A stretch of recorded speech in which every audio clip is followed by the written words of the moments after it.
Pour terminer cette partie du cours sur comment écrire les différentes parties d'un article, on va voir comment écrire le titre et l'abstract de l'article. Donc même si je vous ai dit dans une vidéo précédente qu'on allait voir les parties dans l'ordre de présentation dans un article, on va quand même regarder tout à la fin le titre et l'abstract parce que on les écrit généralement après avoir écrit le reste de l'article. Même si quand on lit un article, c'est les premières choses que l'on va voir et donc c'est les parties peut-être les plus importantes de l'article. On va commencer avec le titre. Donc il y a différents styles que l'on peut utiliser quand on va écrire le titre de l'article. Et bien évidemment, là aussi, le style que l'on va choisir va surtout dépendre de la revue. Donc là aussi, à regarder dans les instructions pour auteurs. De manière générale, on trouve presque toujours un titre descriptif.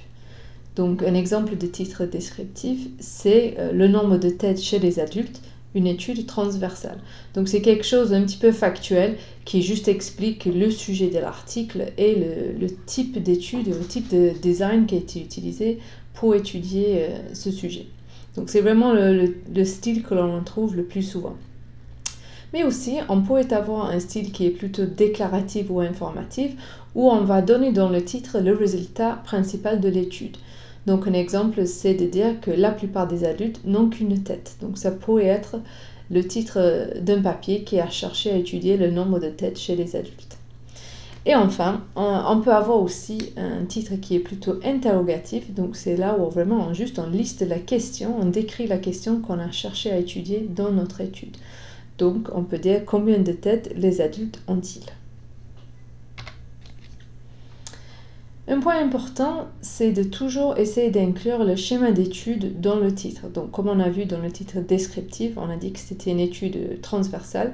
Il faut, quel que soit le style, essayer d'inclure le schéma d'étude, puisque c'est ce qui est recommandé dans les différents types de recommandations du style Consort ou Stroop. Donc, n'hésitez pas à aller regarder dans ces recommandations, mais de manière générale, il est bien de dire est-ce que c'est une étude longitudinale, une étude transversale ou un essai randomisé, par exemple. Donc, après le titre, on va aussi essayer d'écrire l'abstract. Donc, bien évidemment, il est plus facile d'écrire l'abstract après avoir écrit l'article. Il faut toujours se méfier des abstracts que l'on a écrits sur des résultats préliminaires. Par exemple, si on a voulu soumettre un abstract à une conférence et ensuite on écrit l'article plus tard ou on complète les résultats plus tard, il ne faut pas juste partir sur le même abstract qu'on avait écrit auparavant. Il faut vraiment le mettre à jour en fonction de ce que l'on a présenté dans l'article. Et bien sûr, il faut réviser l'abstract à chaque fois qu'on révise l'article. Et puisqu'on écrit l'abstract après avoir écrit le reste de l'article, ce que l'on peut faire dans l'abstract, c'est vraiment juste faire des copier-coller de phrases, ou en tout cas des parties de phrases que l'on a déjà écrites dans l'article pour nous aider à écrire l'abstract. La longueur de l'abstract va varier là aussi selon les revues, donc encore une fois à vérifier dans les instructions pour auteur. Typiquement, on nous demande d'écrire entre 150 et 300 mots. Un abstract à 150 mots est vraiment très court, donc on ne peut pas mettre trop d'informations là-dedans. À 300 mots, c'est pas mal, on a la place pour vraiment écrire ce que l'on a fait et les résultats que l'on a obtenus. De plus en plus, on nous demande de faire un abstract structuré, mais des fois ça peut être en format libre, et là aussi ça dépend des différentes revues. De manière générale, il y a plusieurs principes à respecter quand on écrit l'abstract. D'abord, l'abstract doit pouvoir se lire sans lire le reste du manuscrit. Donc, il faut vraiment que les informations les plus importantes de l'article soient contenues dans l'abstract. Et généralement, l'abstract avec le titre sont les seules parties de l'article qui vont être lues. Parce que la plupart du temps, les gens vont regarder dans PubMed, par exemple, ils vont chercher des articles dans PubMed, et ça va les suffire de lire le titre et l'abstract. Ils ne vont pas forcément aller lire tout l'article, sauf s'ils sont vraiment intéressés dans votre sujet. Par contre, l'abstract ne doit pas présenter d'éléments non rapportés dans l'article. Donc là aussi, c'est pour cela qu'il faut vraiment réviser l'abstract chaque fois qu'on révise l'article. Parce que peut-être, au fur et à mesure, on va décider de ne plus présenter une partie des résultats, peut-être parce qu'on a changé de revue cible et on n'a plus la place. Et donc, il faut être sûr que l'abstract ne contienne que des informations qui sont vraiment rapportées dans l'article même. Et enfin, à ne pas oublier quand on écrit l'abstract, que l'abstract avec le titre est utilisé pour l'indexation dans PubMed. Donc quand on fait une recherche dans PubMed en utilisant un certain nombre de mots-clés, PubMed va aller chercher dans l'abstract et dans le titre pour savoir si notre article contient ces mots-clés. Donc il faut être vraiment sûr dans l'abstract de mettre les termes clés que l'on veut ressortir de notre article pour que quelqu'un qui s'intéresse au même sujet que nous puisse retrouver notre article quand il fait une recherche biblio dans PubMed. Donc pour revenir sur les différentes formes d'abstract, je vous ai dit dans la diapo précédente que des fois et de plus en plus souvent, on nous demande de faire un abstract structuré. Donc qu'est-ce que c'est un abstract structuré? Et en fait, c'est juste un abstract où on a un certain nombre de sous-titres qui nous sont donnés par la revue et qu'on doit compléter finalement ces différentes parties de l'abstract. Donc ici sur cette diapo, on peut voir quelques exemples de sous-titres. Ça dépend selon la revue, donc il faut vraiment aller vérifier dans les instructions pour auteur. Mais de manière générale, on commence par une phrase de contexte. Ensuite, on va donner l'objectif. Ensuite, on va décrire très brièvement les méthodes. Donc des fois, il peut y avoir encore des sous-parties sur le design de l'étude, les participants, les outils qui ont été utilisés pour mesurer les critères de jugement et éventuellement quelques notions sur les méthodes d'analyse, mais dans un abstract, bien évidemment, on ne peut pas trop rentrer dans tous les détails. Après, de manière générale, la partie la plus longue d'un abstract structuré, c'est quand même la partie résultats, mais même on ne peut pas forcément donner tous les résultats, donc il faut donner les résultats principaux, donc bien évidemment ceux qui sont en lien avec les objectifs principaux de l'étude. Et enfin, on met une petite conclusion à la fin de l'abstract où on essaie de donner une réponse à la question posée. Donc là, c'est le take-home message.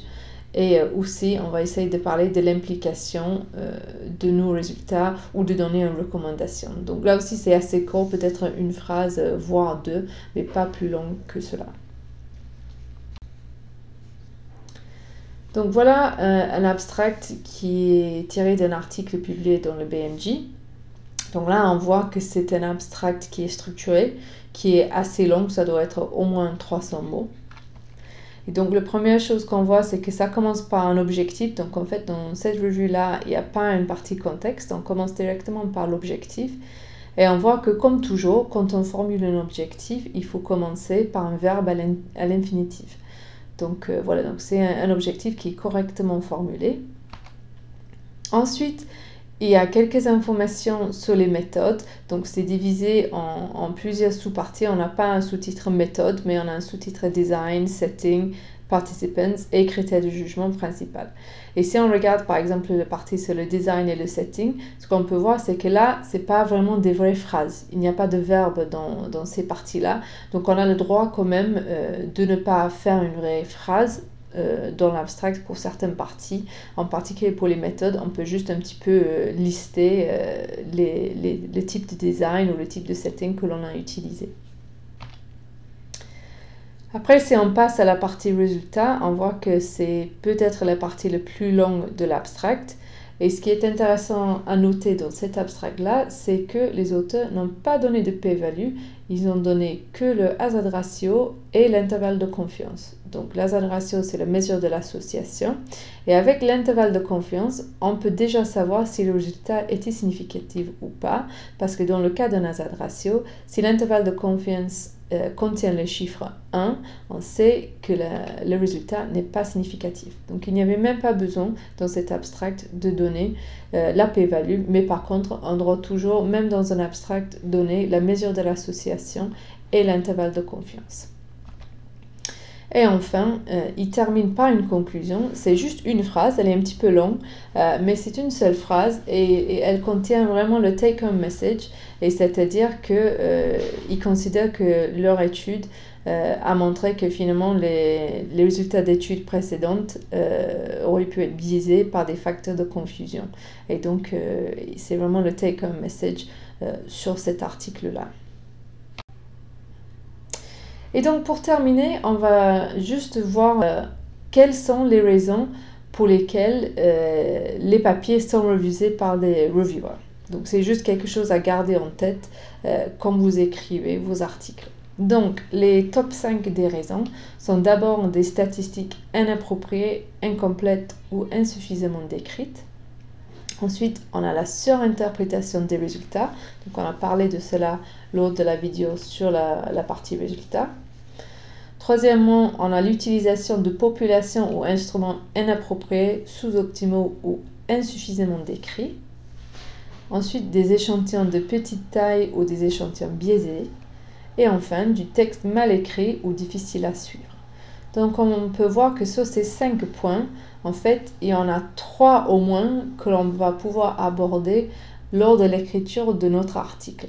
Donc déjà, il faudrait qu'on décrit suffisamment clairement les méthodes statistiques que l'on a utilisées. Il faut surtout éviter de surinterpréter des résultats. On a vu dans une vidéo précédente quelques exemples de phrases que l'on doit utiliser et des types de phrases que l'on doit éviter. Et le dernier point, c'est on voit que si le texte est mal écrit ou difficile à suivre, c'est très agaçant pour un reviewer. Et là, bien sûr, c'est quelque chose qu'on va pouvoir agir directement dessus quand on écrit un article.